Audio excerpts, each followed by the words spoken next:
अस्सलाम वालेकुम नाज़रीन, मां हाफ़िज़ हसन भागत पॉडकास्ट 360 सां गॾु। अॼु जेकी शख़्सियत असां सां मौजूदु आहिनि, पाण राइटर आहिनि। उन्हनि जेके अॼु ताईं तक़रीबन 32 किताब लिखिया आहिनि, जंहिंमें 14 ॿारनि जा ऐं उन खां अलावा कहाणियूं केतिरनि ॿियनि सिन्फ़नि ते उन्हनि किताब लिखिया आहिनि। गॾोगॾु अॼु ताईं उन्हनि खे पंहिंजे लिखणियुनि ते 16 एवॉर्ड बि मिली चुका आहिनि, जेको हिकिड़ो वॾो अददु आहे। ऐं ॿियो अहम शख़्सियत इहा बि ॻाल्हि आहे उन्हनि जी त हू पाण जेके आहिनि तालीम सां वाबस्ता रहिया आहिनि।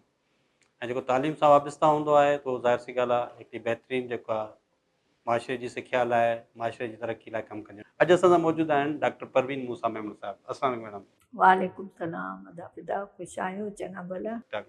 असां मैडम तव्हांखे पॉडकास्ट 360 ते वेलकम चऊं था। तव्हांजी वॾी महिरबानी, बिल्कुलु अची मूंखे बि सुठो लॻो।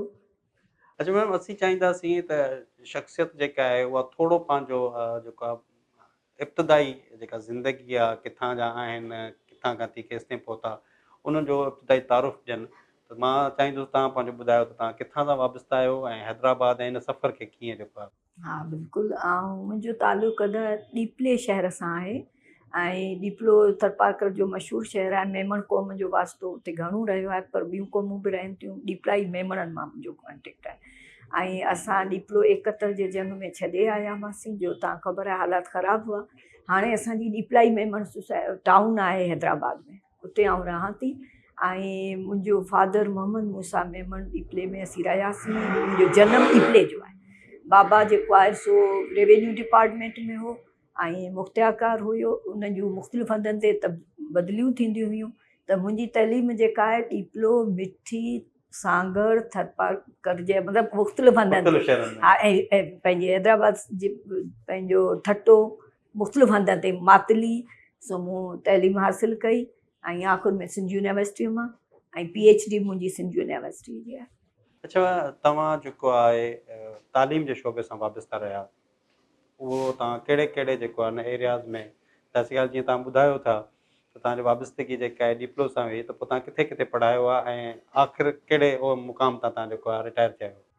हा, मूं सिंधी सब्जेक्ट में MA कई, अंग्रेज़ी अदब में कई ऐं अरबिक मुंहिंजो सब्जेक्ट हो इंटर फर्स्ट ईयर BA ताईं। त अरबी में मूं MA करणु चाही थे, पर पोइ जेको आहे सच मूंखे उन जे लाइ सही गाइडलाइन कोन मिली सघी। पोइ अंग्रेज़ी ऐं सिंधीअ में कई, पर मूंखे लेक्चरशिप सिंधीअ में मिली वई कमीशन थ्रू कमीशन। त पहिरीं मुंहिंजी posting MB and GF college Hyderabad में आहे, तिलिक लाइन ते, उते बि। उन खां पोइ इब्ने रुशिद कॉलेज में पुखास, तंहिंखां पोइ ज़ुबेरी IH ज़ुबेरी ऐं नज़रत कॉलेज। मुंहिंजो घणो वक़्तु नज़रत कॉलेज में रहियो ऐं जिते आउं एसोसिएट प्रोफेसर थी रिटायर थी।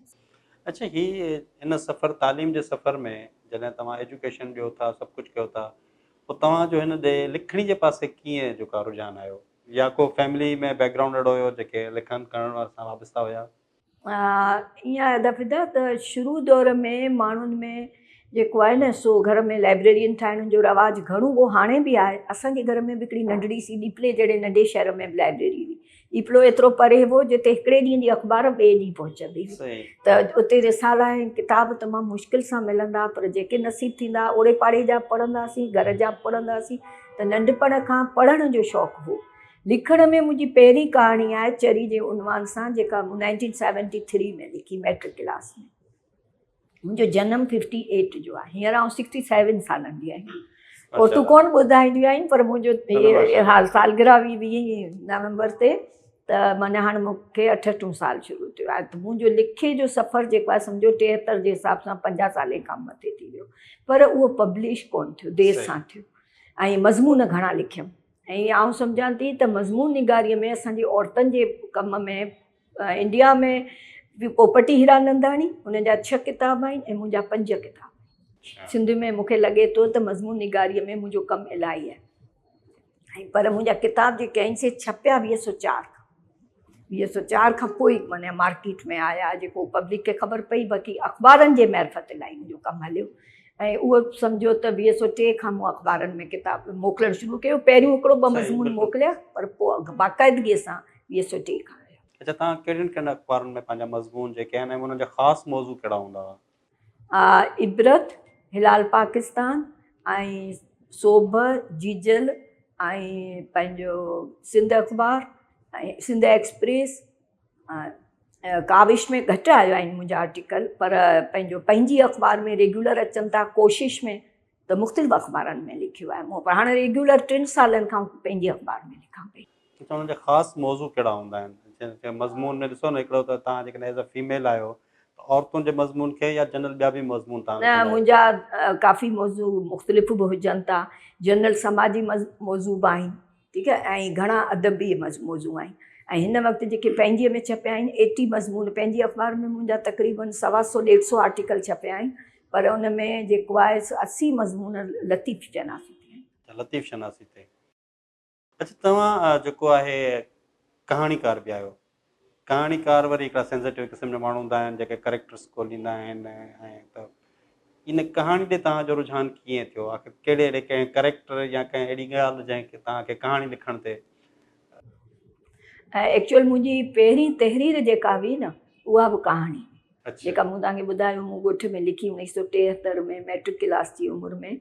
ऐं उन में खां पोइ 2-4 ॿियूं कहाणियूं लिखियमि। पोइ विच में जेको आहे न, मुंहिंजो कहाणीअ में गैप अची वियो, जो एज़ अ टीचर मूंखे स्टूडेंट्स खे मज़मून सम्झाइणा पवंदा, पोइ आउं लिखंदी बि हुअसि, उन्हनि खे पॉइंट्स बि ॾींदी हुअसि, त ईअं मुंहिंजो मज़मून नवेसी ॾांहुं ध्यानु थी वियो।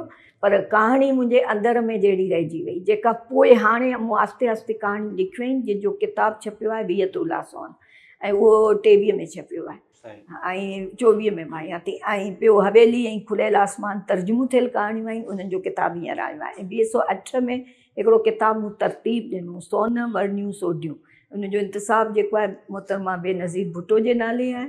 ऐं उन में 1932 खां 2008 ताईं जो असांजूं मशहूरु कहाणीकारनि जूं जेके कहाणियूं मूंखे पसंदि आयूं उहे मूं आंदियूं आहिनि। उहो माना तरतीब ॾिनल पहिरियों किताबु आहे, छो जो मुंहिंजी थीसिस जेका हुई PhD जो मौज़ू जेको हो सो हुयो त सिंधी नसर जी तारीख़ में औरतुनि जो हिसो, त औरतुनि जो प्रोज़ में कहिड़ो कमु हो, न ला उन्हनि कहाणीअ में छा लिखियो आहे, सफ़रनामनि में छा लिखियो आहे, त उहो मूं प्री पार्टीशन खां शुरू कयो। त औरतुनि जूं कहाणियूं मूं ॾिठियूं, मूंखे ॾाढियूं वणियूं। भई तंहिंमें इंडिया जे लेखकनि जूं कहाणियूं उन ज़माने जूं तव्हां ॾिसो, पोपटीअ जूं, सुंदरीअ जूं, असांजे वॾनि वॾनि लेखकनि जे बराबरि, बल्कि के कहाणियूं त ॾाढियूं ज़बरदस्त आहिनि। 5-5, 6-6 किताब, वीना जूं, रीटा जूं, त उन्हनि जो मूं सभिनीनि जो सहेड़ियो हिकिड़ो किताबु। हा, त उहो बहितरीनु किताबु आहे, पर उहो हाणे 2008 खे काफ़ी साल थी विया आहिनि, त उहो मूं सभिनीनि लाइब्रेरीज़ में रखाए छॾियो आहे ऐं ऑनलाइन मौजूदु आहे। कहाणी जेके तव्हां लिखो था उन में जेके किरदार हूंदा आहिनि उन्हनि खे ॻोल्हणु हिकिड़ो ॾाढो ॾुखियो हूंदो आहे, छाकाणि त उनखे कंसीव करणु, पोइ उन कहाणी जे किरदार खे अहिड़ो पेश करणु जेको नज़र अचे। तव्हांजूं जेके कहाणियूं उन्हनि जा किरदार तव्हां रियल लाइफ मां खणंदा हो या फिक्शन हूंदो हो? कहाणियूं त जेके आहिनि न से रियल लाइफ मां ई खणियूं वञनि थियूं, पोइ उन्हनि खे फिक्शनाइज़ कयो वञे थो। हक़ीक़त निगारीअ में तव्हां पहिरीं महसूसु कयो ही हक़ीक़तूं आहिनि, हीअ असांजे समाज में आसपास छा थिए पियो, पोइ उन मां तव्हां कहाणी ठाहे सघो था, लिखी सघो था। पोइ लिखण में बि कहाणी में इलाही लवाज़मात हुजनि था, जाम जुज़ियात खपनि थियूं, जिन ते ध्यानु ॾियणो थो पए, मुकालमनि ते, मंज़र निगारीअ ते, किरदार निगारीअ ते, किरदार जी शख़्सियत खे ईअं उभारजे, ऐं पोइ को वाक़ियो अहिड़ो आणिजे, पोइ उनखे जेको आहे ईअं एंड कजे, उनखे स्टार्ट हूअं कजे, छिकाईंदड़ मुकालमा हुजनि, त माना कहाणी पंहिंजे तौर ते पूरे हिकिड़े लवाज़मात सां हुजे थी, तसलसुल। हा, ऐं उन पढ़ण वारे खे बि सुठो लॻे, ॿोलीअ जो इस्तेमालु बि सुहिणो हुजे। पर हाणे ॿोलीअ मां मुराद इहा कोन्हे त रुॻो हुन में पहाका ऐं चमड़ियूं हुजनि, छो जो कहाणीअ जो इन ॻाल्हि सां एतिरो वास्तो कोन्हे। पर असांजे कुझु लेखकनि आंदा आहिनि, जीअं माना महताब महबूब जूं कहाणियूं आहिनि, तव्हां ॾिसंदा हुन में काफ़ी माना पहाका आहिनि, ऐं उन सिंधी ॿोलीअ जे क़दीम ॻाल्हि पहाकनि चमड़ियुनि खे जीआरियो आहे हिकिड़े लिहाज़ खां, जेके औरताणे मिज़ाज जूं आहिनि। उहे हूअं आम कहाणियुनि में तव्हांखे कोन मिलंदियूं जेतिरियूं महताब महबूब जे कहाणियुनि में मिलंदियूं, ऐं सुंदरी उत्तम चंदाणी जी कहाणियुनि में। अच्छा, हिन दौर में अॼुकल्ह कहाणी ते बि कमु थिए थो, उन्हनि जा ड्रामा बि ठहनि था, नावेल स्टोरीज़ इन्हनि मां। तव्हां पंहिंजे दौर जे जेके सुठियूं लेखकाऊं हुयूं उन्हनि खे अॼु जे कहाणियुनि खे कंपेयर कयूं त छा को फ़र्क़ु आयो आहे? जिदत बहितर रही आहे या जिदत उन्हनि कहाणियुनि जो अञा बि पोइते हाल करे छॾियो आहे? इन जे लाइ पाण ईअं चवंदासीं, ॾिसो, राइटर हर कंहिंजो पंहिंजो लिखण जो असलूब हूंदो आहे, हू जेको लिखंदो आहे, जेकी उनजे ज़हन में ईंदो आहे उनखे संवारे सिंगारे असांखे ॾिए थो, पर हर कंहिंजो स्टाइल अलॻि थो हुजे लिखण जो। ऐं जिद्दत जे हवाले सां मौजूदा दौर जा कहाणीकार उन हवाले सां लिखनि था, अॻे दौर जा उन्हनि पंहिंजे हिसाब सां लिखियो, उन में खपे थो मुतालियो। तव्हां फिक्शन पढ़ो ऐं इंडिया जो बि फिक्शन राइटर्स जो पढ़ो, पाकिस्तान जी जो पढ़ो, उर्दू अदब पढ़ो, अंग्रेज़ी अदब पढ़ो, पोइ तव्हां ख़बर पए त कहाणीअ में छा आहे।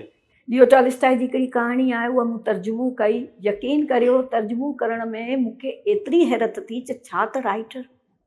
हा, हुन हिकिड़ी पोड़ा माउ पीउ हूंदा आहिनि, उन जो पुटु जेको आहे फ़ौज में हूंदो आहे ऐं फ़ौज में उनजो बम ब्लास्ट थींदो आहे, तंहिंसां हुनजे फेस ख़राबु थी वेंदो आहे, पर उनजूं इलाही सर्जरीज़ थींदियूं आहिनि। आख़िर में फेस उहो हलण फिरण जे क़ाबिल थी वेंदो आहे। हुकूमत खे अपील कंदो आहे त मूंखे भरी रखो फ़ौज में, त थोरो भयानक उनजो फेस थी वेंदो आहे। एतिरे हद ताईं जो हू पंहिंजो उनखे सिक लॻंदी आहे, 5 सालनि खां पोइ माइटुनि सां मिलणु वेंदो आहे, न उनखे पाड़े जा दोस्त सुञाणंदा आहिनि, न पुराणो उस्तादु सुञाणंदो आहे, पर पीउ बि कोन सुञाणंदो आहे, पर हिकिड़ी उनखे माउ सुञाणंदी आहे। पर माउ डप में चई कोन सघंदी आहे। सुबुह जो जॾहिं हू वेंदो आहे, माउ हुनजो खाइण जो स्टाइल आवाज़ सफ़ा डिफरेंट थी वेंदो आहे। जंहिं नमूने नंढे हूंदे हुन घर में मेज़ ते वेहंदो हो, टंगूं हिलाईंदो हो, जेका शइ हुनजी पसंदि जी हुई उहा माउ ठाहींदी आहे। पोइ माउ हुनखे ख़त लिखंदी आहे उते फ़ौज में, चवंदी आहे त हिकिड़ो माण्हू असां वटि आयो, हुन चयो त आउं टोनीअ जो दोस्त आहियां, पर मूंखे लॻो पुटु तूं आहीं, तूं असां ते ज़ाहिर कोन कयो। ऐं त तुंहिंजे बाबा खे मूं चयो त उन चयो जेकॾहिं हुनजो फेस ख़राबु थियो आहे त मुल्क ते क़ुर्बान थियो आहे, हुन छो असांखां लिकायो। ऐं हिन छोकिरे खे थियो त मुंहिंजो अहिड़ो भयानक मुंहं जो रूप ॾिसी मुंहिंजा माइट जेके आहिनि उन जे दिलि तां छा वरंदी। उहा कहाणी एॾी तासुर में मज़बूत आहे ऐं जंग जी जेका हुलनाकी आहे, जेका जंग जी तबाही आहे इंसाननि जे लाइ, उन जे हवाले सां तव्हां पढ़ो त अखियुनि में लुड़क था अची वञनि। त कहाणियूं त माण्हुनि लिखियूं आहिनि ऐं हींअर बि लिखजनि पई। सुठी कहाणीअ जी बिल्कुलु हर दौर में ज़रूरत रही आहे। अच्छा, तव्हां जीअं ॿुधायो त तव्हां PhD आयो ऐं उन खां पोइ तव्हां रिसर्च जो बि जेको कमु कयो, त उन खां अलावा जेको आहे पंहिंजी PhD खां पोइ तव्हां केतिरा रिसर्च पेपर लिखिया ऐं किथे किथे पब्लिश थिया? PhD जे दौरान असांखे हिकिड़ो त पहिरीं मस्ट लिखणो हो MPhil जे लाइ, जो मुंहिंजी PhD leading to MPhil leading to PhD हुई। त उन में हिकिड़ो त स्टार्ट में लिखियो जेको कराची में डॉक्टर पंहिंजो सलीम अहमद साहब वारनि जो जेको जर्नल निकिरे थो कराची यूनिवर्सिटी मां, उन मां छपियो। उन खां पोइ आमतौर ते त माण्हू PhD खां पोइ हिकिड़ो ॿ लिखंदा आहिनि, या उमूमन उहे लिखंदा आहिनि जिन्हनि खे प्रोमोशन जे लाइ 4-5 पेपर्स खपंदा आहिनि या 8 पेपर्स खपंदा आहिनि। एज सच असां वटि त एजुकेशन में कॉलेज साइड ते PhD जो को ख़ासि बेनिफिट कोन्हे। मूं पंहिंजे शौक़ सां कई PhD, पर उते को बि बेनिफिट PhD जो कोन्हे। इवन रिटायरमेंट खां पोइ तव्हांखे PhD अलाउंस कोन थो मिले। हा, बंदि थी वियो आहे। ऐं तमामु माना ऐं उन में असांखे को उन जे करे प्रमोशन बि कोन थी मिले। मूंखे कोन मिलियो 20 ग्रेड, ऐं 19 में रिटायर थी वियसि, ठीकु आहे न। ऐं पर मूंखे लिखणु पढ़ण जो ऐं रिसर्च जो हिकिड़ो शौक़ु थी वियो न PhD खां पोइ, त मुंहिंजूं हाणे बि सभु तहरीरूं तक़रीबन काफ़ी जेके हुजनि थियूं रिसर्च बेस ते हुजनि। जीअं कलीच ते किताबु लिखियमि, ॾीपड़ाईअ ते लिखियमि, फ़हमीदा हुसैन ते लिखियमि, त उहे सभु मुंहिंजो आख़िर में रेफरेंसिस वग़ैरह त रिसर्च बेस ते हुजनि। उनजी तरबियत थी वई, त पोइ उन जे करे उन खां पोइ बि मूंखे आदत रही ऐं मूंखे शौक़ु रहियो त मूं तक़रीबन 15-16 रिसर्च पेपर छपाया आहिनि। तंहिंमें वफ़ाक़ी उर्दू यूनिवर्सिटी, सिंधी ॿोली रिसर्च जर्नल, कारूंज, सभिनीनि में मुंहिंजा कराची इन्हनि में छपिया आहिनि। अच्छा, जीअं तव्हां हिकिड़ो ज़िक्र कयो आहे त कॉलेज साइड जे जेको आहे उन को PhD जो बेनिफिट न आहे, पोइ इहो रीज़न त न आहे त उते PhD तमामु घटि टीचर्स कंदा आहिनि, या जेको आहे वध में वधि न उते पंहिंजो फिदा अथव। उते जेको आहे न कॉम्पिटेटिव उस्ताद वेठा आहिनि जी।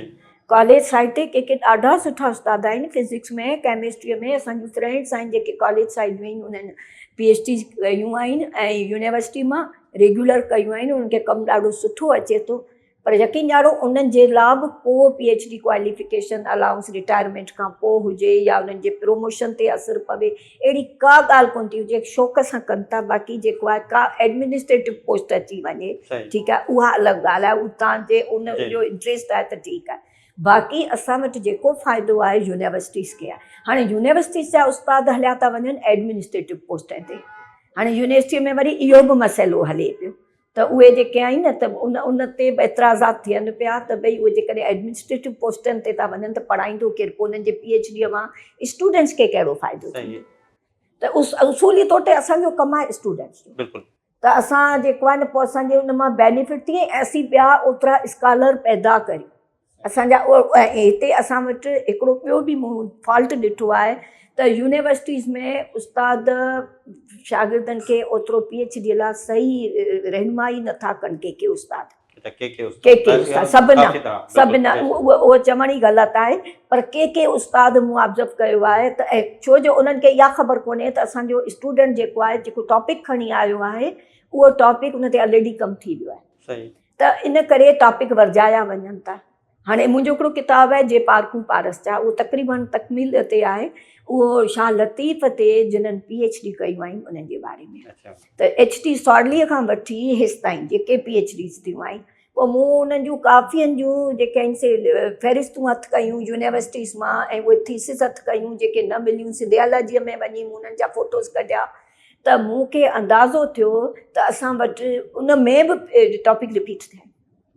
जेको टॉपिक MPhil में हलियो आहे ससुए जे किरदार जो जाइज़ो उन ते वरी थोरे से फ़र्क़ु सां PhD थी आहे ऐं 20 साले खां पोइ थी आहे, ठीकु आहे न। त अॻिए खे त तव्हां मैटर मिली वियो, तव्हां माना डिफरेंट टॉपिक्स ते करियो। लतीफ़ सरकार जे लाइ PhD करण में तमामु घणी महिनत आहे जेका हर कंहिं PhD में हुजे थी, पर उन जे लाइ तव्हां डिफरेंट मौज़ुअनि ते कंदव त उन सां वॾो फ़र्क़ु पवंदो। असां उन जे कम खे फन खे वधीक उजागर कंदासीं जंहिंजी ज़रूरत आहे। मैडम जेका तव्हां ॻाल्हि कयो पिया था PhD जी, अॼुकल्ह जी जेका मोस्टली माण्हू PhD कनि था जेके एजुकेशन में या कंहिं बि ॿिए डिपार्टमेंट में, उन्हनि जो मेन मक़सदु हूंदो आहे त असांखे हिन जी महारतूं मिलनि, अॻिते वधूं। स्टूडेंट लाइ या उन यूनिवर्सिटी लाइ या इदारे लाइ को पॉज़िटिव कमु नथा कनि, मतिलबु उन्हनि लाइ के प्रोजेक्ट्स नथा आणनि या उन्हनि शयुनि लाइ नथा आणनि, इन जो ख़ासि रीज़न छा आहे?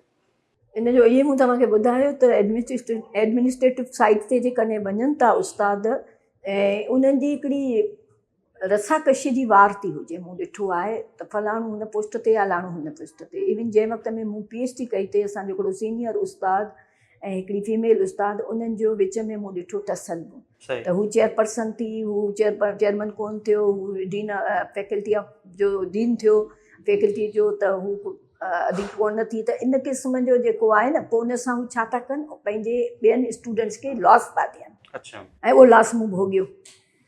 मूंखे अंदाज़ो थियो त ईअं थियो। त इन जो सबबु ई आहे त असां पंहिंजे जेको करियूं था वर्क करियूं था न उन सां सिंसियर उहो वर्क जेको तव्हां दिलि जे दिलचस्पीअ सां दिमाग़ सां शौक़ सां कंदव ऐं उन में तव्हांजो ॾियण जो मक़सदु हूंदो, यानी ॾींदो न त वठी पाण ई वठंदो, अव्हांखे ख़ुदि ब ख़ुदि कुदरत खां मदद थींदी। असुल ॻाल्हि ई आहे।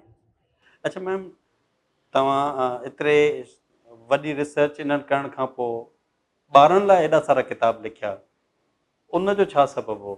उन जी त हिकिड़ी नंढिड़ो सो वाक़ियो तव्हांखे ॿुधायां। मूं ॿारनि जे लाइ मज़मून त लिखिया, पर हिकिड़ो दफ़ो आऊं वई हुअसि मुंहिंजी धीअ जे घर त ॾोहिटो मुंहिंजो आयो, मूंखे चयईं त मैडम हिकिड़ो असांजी क्वेश्चन ॾिनो आहे त मौक़िक़ वधीक आहे ऐं या जेको आहे सो अदीब, उन में फ़र्क़ु कहिड़ो आहे? मौक़िक़ वधीक आहे या मौरिख़? पोइ चई मूं ॿारनि खे चयो मेरी नानी जो है वो उर्दू मीडियम स्कूल आहे कराची में तो पढ़े, वो बहुत बड़ी राइटर है, मैं उनसे पूछ के आऊंगा। पोइ उन मूंखे चयो अम्मा तव्हां असांजे लाइ किताब लिखिया आहिनि? सही। मूंखे अहसासु थियो त चवे त सही थो।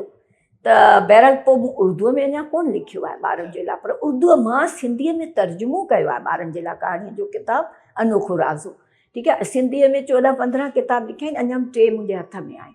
हाणे मुंहिंजो मिशन इहा आहे इहे किताब उर्दू में तर्जुमो करियां त छा आहे त मुंहिंजी तहरीर उर्दू तबिके ताईं बि पहुचे ऐं सिंधी ॿारनि में उहे किताब इलाही मक़बूल थिया आहिनि। मुंहिंजे 3 बालक अदब जे किताबनि खे प्राइज़ मिलिया आहिनि, एवार्ड मिलिया आहिनि। चांडोकी पब्लिकेशन तरफ़ां मिलियो ऐं हिकिड़ो इस्लामाबाद मां मिलियो ऐं हींअर ताज़ो जेको आहे मालूमात जो ख़ज़ानो खे अंजुमन तरक़ी पसंदि मुसन्निफ़ीन ॾिनो आहे।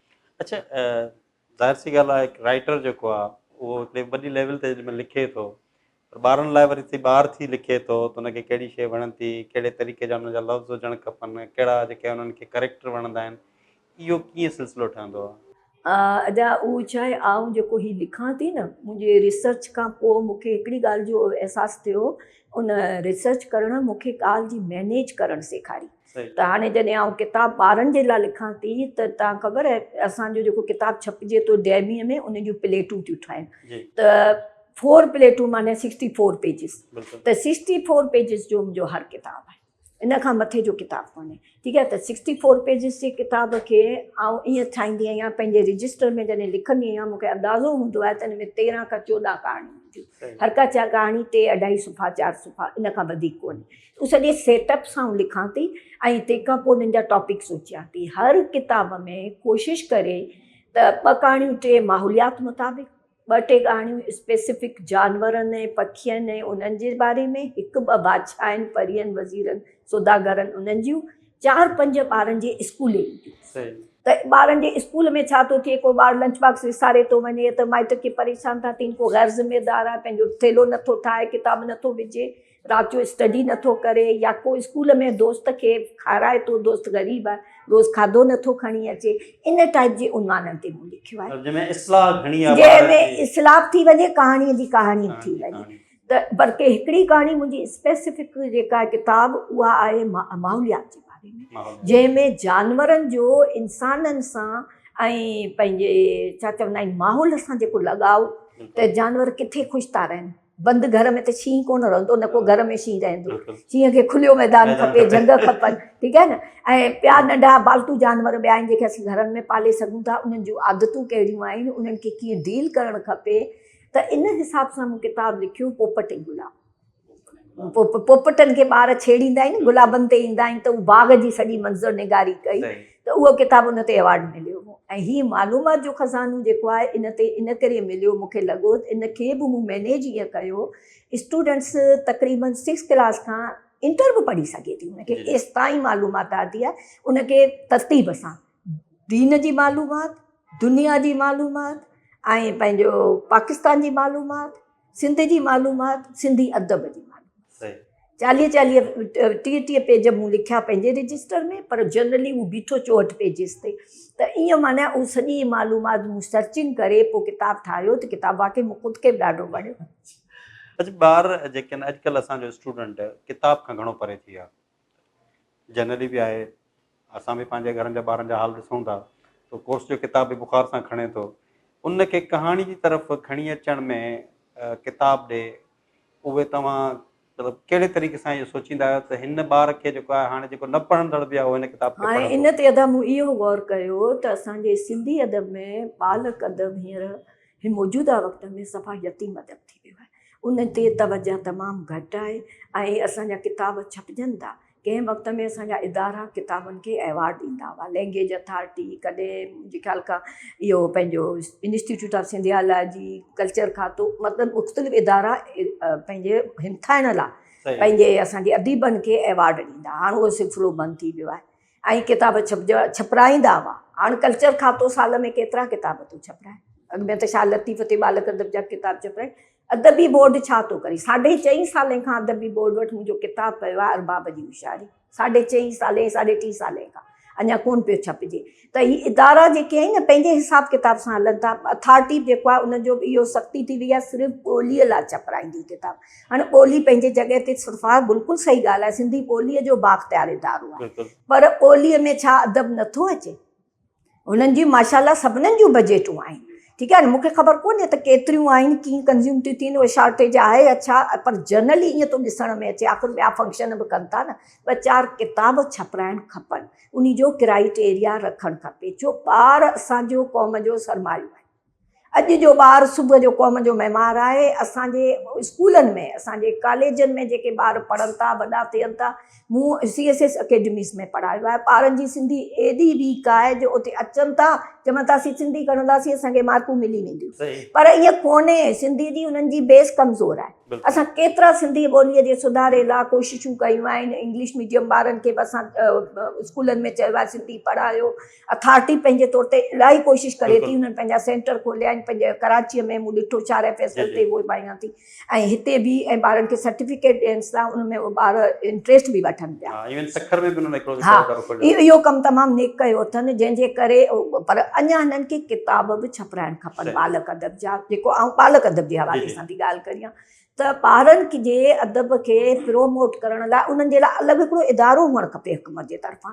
जीअं असां वटि असीं चऊं था तर्जुमा निगारीअ जे लाइ को ट्रांसलेशन ब्यूरो हुजे या छा कुझु आहे बि सही, शायदि मोहम्मद इब्राहिम जो ट्रांसलेशन ब्यूरो, ठीकु आहे, पर एतिरो उनजो कमु फाल नज़र नथो अचे। त ईअं जेको आहे न असां वटि ट्रांसलेशन ते बि अवार्ड ॾियणु खपनि, ॿारनि जे अदब ते ॾियणु खपनि। असां वटि जो जेको ॿारनि जो अदब आहे, जेको मौजूदा वक़्तु, यकीन ॾियारियो, ऐं दुख सां थी चवां, शाइरी तमामु घणी आहे ऐं प्रोज़ में तमामु घटि आहे, ऐं पोइट्री जेका आहे उन मां बि सोर्स सां जेॾी माण्हुनि जो हले थो टेक्स्ट बुक बोर्ड में, त कुझु किताब कोर्स में अचे थी ॿारनि जे सिलेबस में, जेके ॿार पढ़नि था उनमें काफ़ी ग़लतियूं बि आहिनि। पर एक्चुअल जेको प्रोज़ आहे, जंहिंसां ज़हन वधीक थो खुले, प्रोज़ महिनत जो कमु आहे, त उन में तव्हां ॿारनि खे ॾियो। हाणे मुंहिंजा सिर्फ़ु कहाणीअ जा किताब कोन्हे, मुंहिंजा 13-14 जेके बि किताब आहिनि उन में तर्जुमो थियल कहाणियूं आहिनि, ॿियूं ख़ुदि कहाणियूं मुख़्तलिफ़ मौज़ुअनि ते आहिनि, ऐं सुहिणा सुखन हिकिड़ो मुंहिंजो किताबु आहे, उन में कौल चवणियूं हदीसूं ऐं माना उहो सफ़ा डिफरेंट किताबु आहे। हिन में 12 मुल्कनि जी चवणियूं आहिनि, सिंधी क़ौम जूं आहिनि, पाका आहिनि, त सुहिणा सुखन उन मौज़ूअ ते मूं लिखियो आहे। जेको को ॿारु मज़मून लिखे न त उनखे तमामु उहो फ़ाइदेमंद थींदो। ईअं असांखे तमामु प्रोमोट करिणो पवंदो, ॿारनि खे अॻियां ॿारनि खे पढ़ण लाइ राग़िब करिणो पवंदो। सुठा किताब ॾींदासीं ॿार पढ़ंदा। अच्छा, ॿी जीअं पाण ॿारनि जी ज़िक्र कयूं था, इन में ईअं अॼुकल्ह जेको आहे डिजिटल दौर थी वियो आहे, हिकिड़ा जेके आहिनि गीत ठही करे उन्हनि में जेके आहिनि उहे स्टोरियूं बि, उन्हनि में इहे जेके आहिनि एनिमेशन्स करे, उहो ज़्यादातर हले थो, उन जे करे बि किताब ते असरु पियो आहे? उनजो सबबु आहे ॿारु ॼमे थो 6 महीने जो 8 महीने जो, रोए थो, मां खां नथो संभालिजे, साल जो ॿारु वेठो आहे, अॼु में मोबाइल ॾेई छॾी, तॾहिं चिप थो थिए। असां माना उन्हनि खे सुती मोबाइल जी ॾेई छॾी आहे, पोइ वॾा था थियनि, पोइ माइटनि खे तंग था कनि, हासे कर तंग था कनि, तॾहिं उन्हनि खे चुप कराइण लाइ उहे मोबाइल्स थियूं ॾियनि माण्हू, पोइ त उन्हनि जो बाक़ाइदे रवाज थो पई वञे। हाणे इहो जेको आहे न, उन सां उन जा टाइमिंग्स शेड्यूल सभु मुतासिर था थियनि, पढ़ाईअ जो, सुम्हण जो, थियण वेहण जो। त हाणे इन सिस्टम खे बि कंट्रोल माइटनि खे करिणो पवंदो, ख़ुदि पंहिंजूं मोबाइलूं ऑफ कनि, जल्दी ॿारनि खे सुम्हण जी आदत विझनि। निंढा ख़राब ॿार वेंदा स्कूल, उहे छा उते कंदा, कहिड़ी प्रोग्रेस आणींदा। असांजो दौर हुओसीं त 6-7 बजे सुम्ही रहंदा हुआसीं, त पोइ सुबुह जो स्कूल में एॾा फ्रेश थी वेंदा हुआसीं। इहो चकर आहे, त रुगो ट्यूशन सेंटरनि ते बि दौड़ आहे। अच्छा, जीअं मैम तव्हां ॻाल्हि कई पई त मोबाइल जेका आहे उन्हनि ॿारनि खे एॾो नुक़सानु ॾिनो आहे, पर एजुकेशन जो जेको निज़ाम आहे या एजुकेशन जो स्टैंडर्ड आहे, छा उहो, छाकाणि त तव्हां त हेॾे पुराणे दौर खां पढ़िया आहियो ऐं वरी टीचर रहिया आहियो ऐं हिन दौर खे बि ॾिसो पिया था, उन जे बारे में तव्हां छा चवंदव? इन जे बारे में आउं तव्हांखे ॿुधायां, मूं जॉब कई नंढी उमिरि में स्कूल्स में। मीपो ख़ासि जो हिकिड़ो स्कूल हुओ दारुल निस्वा, उन में मूंखे मिलियो पहिरियों दर्जो पढ़ाइण लाइ। हिकिड़ी छोकिरी, हिंदू छोकिरी हुई, भूरी, सफ़ा एॾी प्यारी छोकिरी हुई, एॾियूं वॾियूं वॾियूं अखियूं। उनखे जो रोज़ु चवंदी, बेटा तूं पुट तूं किताब वठी अचु, भूरी तूं किताब खणी अचु। किताब छो कोन्हे, हिकिड़े ॾींहुं 2 ॾींहं खां पोइ 3 ॾींहं हुनजे अखियुनि में पाणी अची वियो। छोकिरीअ जो दादी, दादी चवंदी मूंखे, दादी बाबा चए थो कतीअ में किताब वठंदासीं, त कती ईंदो न पोइ मूंखे किताब मिलंदी। मूंखे एॾो दुख थियो, माना एतिरा ग़रीब माइट कतीअ जे लाइ इंतज़ारु था कनि त किताब वठंदासीं। ऐं अॼु जॾहिं आउं हिन उमिरि में पहुती आहियां, ॾिसां थी त टेक्स्ट बुक बोर्ड में बेहिसाब किताब ठहनि था, स्कूलनि में वञनि था, लेट सवेर वञनि पिया, ठीकु आहे न, ऐं मुफ़्त गवर्नमेंट किताब बि ॾिए थी, स्कूलनि में पढ़ाईअ ते तवजा ॾिए थी, उस्ताद बेहिसाब भर्ती थियनि था। पोइ असांजो ॿारु ओतिरो प्रोड्यूस करे कोन सघियो आहे पंहिंजो इल्मी महारतूं, छाजे करे। ईअं न आहे त सफ़ा न आहिनि, केतिरनि हंधनि ते आहिनि बि सही, केतिरनि ॿारनि जो, पर उन में उन्हनि जो ज़ाती टैलेंट बि आहे। स्कूलनि जी पोजीशन ईअं आहे, केतिरा स्कूल गोश्त बि आहिनि, केतिरा उस्ताद बि आहिनि, हुकूमत कोशिशूं करे पई, ईअं न त नथी करे, पर अञा बि घणो कुझु खपे असांखे, छो जो असांजी पॉपुलेशन तमामु घणी थी वधे न। हाणे असां वटि ॿारनि जो अघु तमामु घणो आहे, स्कूल उन हिसाब सां घटि आहिनि, प्राइवेट स्कूल्स जेके आहिनि उन जी थोरी जेका आहे सा माइट चाहींदा, हर माइट चाहे थो असीं प्राइवेट में पढ़ायूं, ऐं उन्हनि जा फीसनि जा अंबार आहिनि, उन्हनि जा स्कूल बैग्स ॿारनि जा तमामु ॻरा आहिनि, ऐं उन में हर को ॿारु ओतिरो शाइन बि कोन पियो करे। हिकिड़ो डिघी स्टोरी आहे, किताबनि जो जेको आहे वज़न वधीक आहे, इल्म जो वज़न हा घटि थी वियो आहे, बिल्कुलु सही था। अच्छा, अव्हांखे हिन वक़्त ताईं 16 अवॉर्ड मिली चुका आहिनि, असां चाहींदासीं थोरी उन्हनि जी जेका डिटेल ॿुधायो त तव्हांखे कहिड़ियुनि कहिड़ियुनि जेका किताबनि ते ऐं ख़ासि कहिड़नि मौज़ुअनि ते तव्हांखे जेके अवॉर्ड्स मिलिया? सिंधी अदबी संगत वारनि मूंखे 2008 में ॾिनो हुओ उथी राव रेल किताब ते तहक़ीक़ जो अवॉर्ड, पहिरियों अवॉर्ड मुंहिंजो तॾहिं जो। उन खां पोइ मूंखे जेको आहे सो पंहिंजे कॉलेज साइड ते बि हिकिड़ो ॿ अवार्ड मिलिया ऐं पंहिंजो किताबनि में 3 किताब बालक अदब ते जीअं मूं तव्हांखे ॿुधायो इस्लामाबाद मां हिकिड़ो मिलियो, हिकिड़ो चांडूकी पब्लिकेशन ॾिनो हिकिड़ो, ऐं लैंग्वेज अथॉरिटीअ मूंखे शील्ड अवार्ड शील्ड ॾिनी ॿारनि जे अदब ते, ऐं पंहिंजो इहो अंजुमन तरक़ी पसंदि मुसनिफ़ीन इन्हनि मुंहिंजे PhD जे थीसिस ते ॾिनो, ऐं इंस्टीट्यूट ऑफ सिंधिया जीअं ॿारनि अनाउंस कयो पर अञा उहो अवार्ड ॾिनो कोन अथनि, उन्हनि कुझु बजेट जी शॉर्टेज हुई त उहो प्रोग्राम करे कोन सघिया आहिनि। ऐं उन ई थीसिस ते जेको आहे न सो 2 जहिड़ा अवार्ड मिलिया आहिनि। ऐं ॿारनि जे अदब ते मालूमात जो ख़ज़ानो ते बि हींअर ॾिनो आहे इन्हनि अंजुमन तरक़ी पसंदि मुसनिफ़ीन, ऐं ॿिया असां केतिरा ई सेमिनार अहिड़ा अटेंड कया जिन में सर्टिफिकेट मिलिया। जस्टिस माजिदा रिज़वी मूंखे ॾिनो कराची में बीच लग्ज़री होटल में जेको अवार्ड, उहो औरतुनि जे आलमी ॾींहं ते मुंहिंजे औरतुनि जे थीसिस जे बारे में हो। अलाह जो शुक्र आहे। ऐं हाणे त बसि इहा आहे त भई काफ़ी माशाल्लाह उमिरि थी वई, जेको बाक़ी कमु बचियल आहे अलाह करे उहो ख़ैरियत सां पूरो थिए, जेको दिलि ते शौक़ु आहे त उहो पंहिंजे पढ़ंदड़नि खे ॾेई। थैंक यू मैडम, तव्हांजी महिरबानी। तव्हां पॉडकास्ट 360 ते आया। असां चाहींदासीं त तव्हांखे असांजे हिन पॉडकास्ट जे बारे में थोरो कुझु ॿुधायो। बिल्कुलु अदा, मूंखे अची हिते ख़ुशी थी आहे। ऐं तव्हांजे पॉडकास्ट जे बारे में 360 जे बारे में इलाही सालनि खां ॿुधंदी हुअसि, ॾिसंदी हुअसि, ऐं इवन प्रोग्राम थींदा ऐं लैंग्वेज अथॉरिटी जा तक़रीबन सभु प्रोग्राम अटेंड कंदी आहियां। कराची मुंहिंजो घटि वञणु थींदो आहे, पर हैदराबाद जे जिनी प्रोग्राम में आउं तव्हांजी टीम खे ॾिसंदी हुअसि त मूंखे ॾाढी महिनती ऐं कॉम्पिटेंट टीम लॻी। ऐं इहो तव्हांजी महिरबानी आहे जेको तव्हां ॿियनि राइटर्स खे टाइम ॾियो था ऐं ॿियनि शख़्सियतनि खे घुरायो था, मुख़्तलिफ़ समाजी इल्मी अदबी, ऐं उन्हनि सां प्रोग्राम करियो था ऐं ॿिया इवेंट्स कवर करियो था। इहा सिंध जे लाइ ख़ुशबख़्ती आहे। महिरबानी मैडम, तव्हां हिते तशरीफ़ आवरी आंदी।